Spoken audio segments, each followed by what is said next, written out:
Halo dulur, selamat datang di channel Made United, channel fans MU paling netral. Menang dipuji, kalah dibully. Ya, menjelang akhir tahun dan bursa transfer Januari sebentar lagi akan segera dibuka. Untuk saat ini ada beberapa update terbaru yang menarik untuk kita bahas bersama. Langsung aja, tanpa berlama-lama lagi, kita masuk ke berita yang pertama. AS Roma telah mengajukan tawaran resmi untuk meminjam Joshua Zirkzee dengan potensi kewajiban untuk membeli. Zirkzee telah mencapai kesepakatan dengan Roma, tetapi keputusan ada di tangan Manchester United. Nah, akhirnya Zikri sepakat untuk hengkang dari Manchester United. Ya, tapi mau gimana lagi ya teman-teman ya. Kalau kita lihat secara seksama, memang progres dari Zikri ini ya nggak signifikan gitu loh. Bahkan apa ya, kalau kita ingat sejak awal kedatangan Zirkzee ke Manchester United ini kan bukan striker yang dibeli dengan harga yang mahal saat era Ten Hag, hanya sekitar 40 jutaan dari Bolonya pada waktu itu.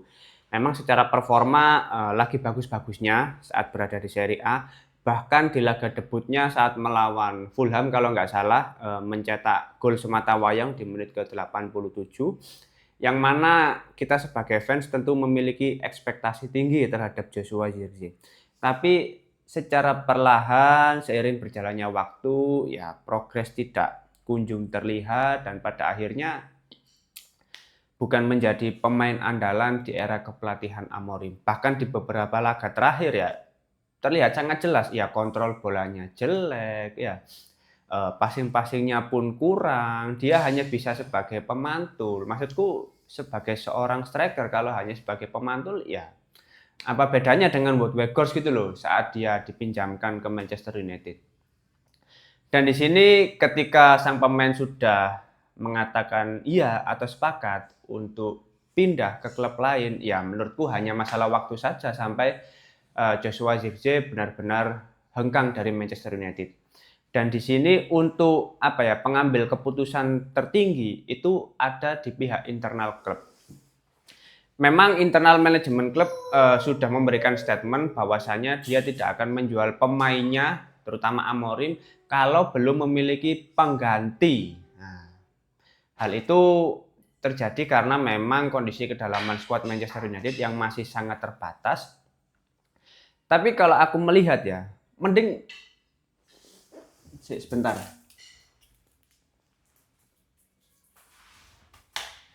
Tapi kalau aku lihat teman-temannya, mending langsung dijual aja. Toh pada akhirnya Manchester United tetap membutuhkan pembaruan gitu loh. Jangan hanya menunggu apa ya, kalau sudah mendatangkan pemain baru. Ya ini kan memang ada waktu sekitar 1 bulanan ya di bursa transfer Januari kalau nggak salah.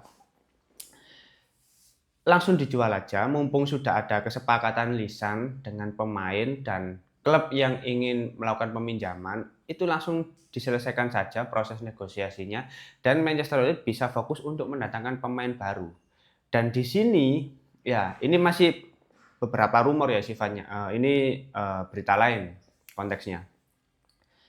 Manchester United itu bisa melakukan swap deal. Nah, ada opsi-opsi untuk swap deal. Kalau aku melihat peluang negosiasi dengan pihak AS Roma, karena ada beberapa rumor yang mengatakan bahwasanya Manchester United juga tertarik untuk mendatangkan gelandang bertahan AS Roma, Claudio Kone. Nah, ini pemain asal Prancis yang saat ini berusia 24 tahun.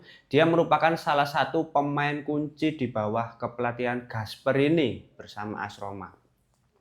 Dan menariknya adalah ya Gasperini itu kalau aku melihat di beberapa pertandingan ya memang dia juga menerapkan skema 3-4-2-1 yang mana hal itu tentu sangat cocok dengan kebutuhan Amorim dengan sistem yang serupa.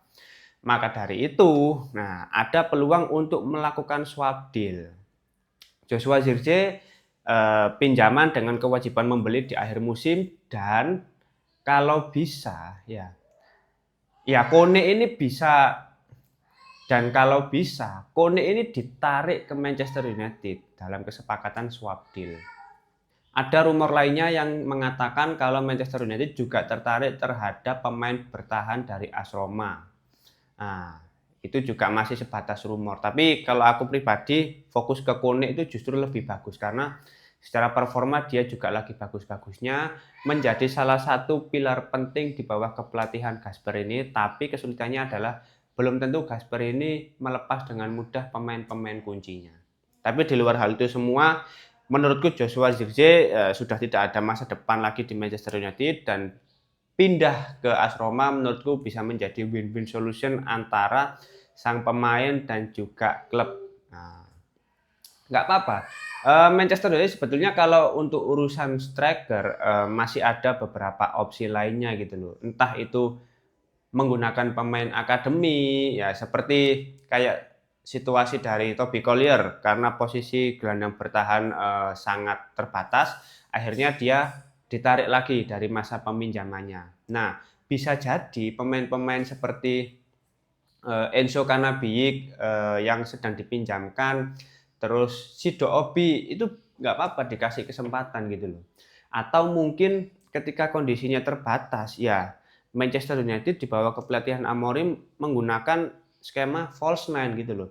Tidak membutuhkan striker murni ketika Benjamin Sesko belum memberikan apa ya, dampak yang signifikan selama jalannya pertandingan.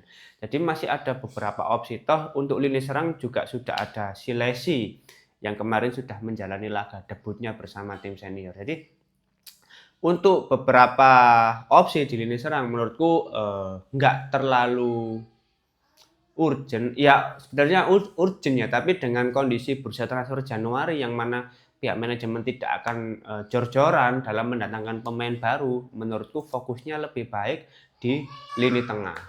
Jadi untuk Zikri, ya terima kasih atas kontribusimu selama di Manchester United.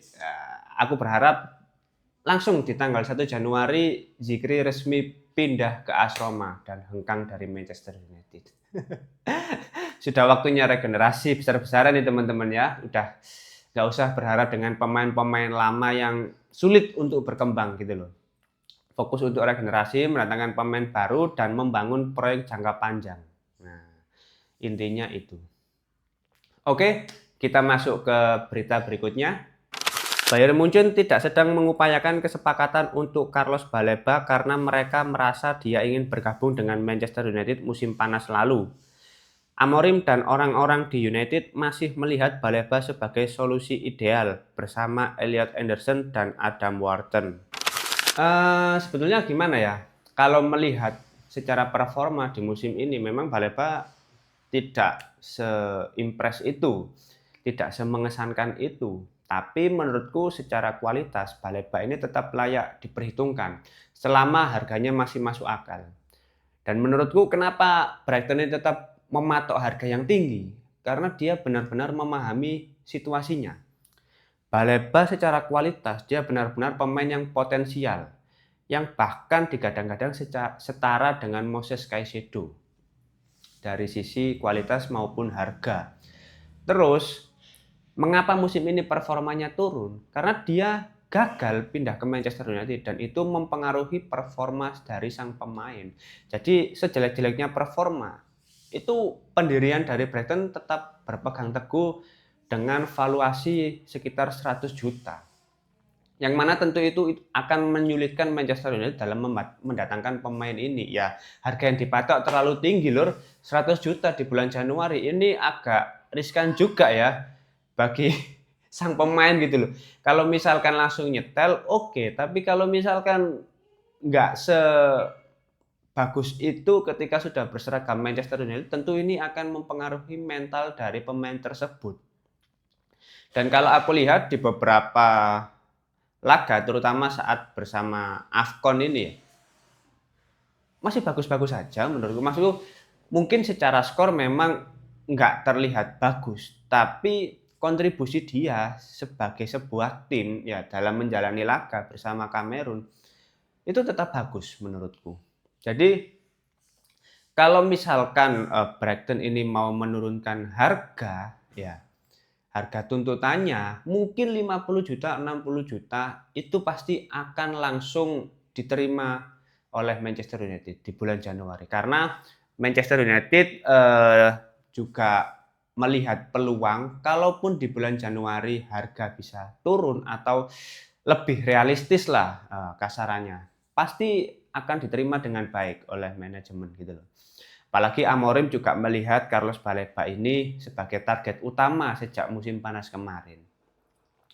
Lalu kalau kita lihat situasi dari Elliot Anderson yang condong ke Manchester City, Adam Wharton yang ingin pindah ke klub yang tampil di kompetisi Eropa, ini memang bukan target utama. Sebetulnya banyak target untuk lini tengah Manchester United. Tentu prioritas utama Carlos Baleba, yang kedua Elliot Anderson, yang ketiga Adam Wharton. Terus ada Angelo Stiller ya dari Stuttgart di Bundesliga. Ada Conor Gallagher. Terus yang terakhir baru Joe Gomez dari Wolves. Jadi sudah ada banyak opsi, tinggal bagaimana manajemen ini mampu mendatangkan pemain sesuai kebutuhan prioritas, sesuai dengan daftar prioritas gitu loh.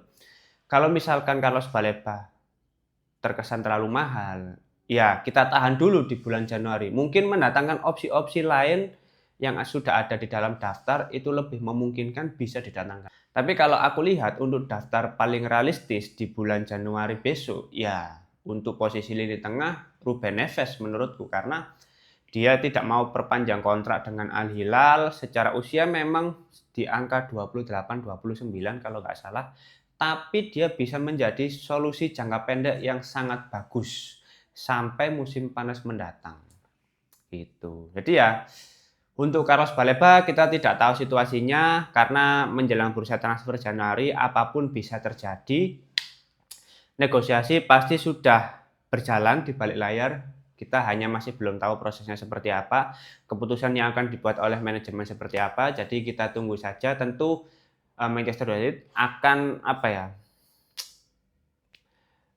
memperlihatkan keputusan-keputusan yang bagus seperti yang sudah-sudah di musim panas kemarin atau di tahun sebelumnya.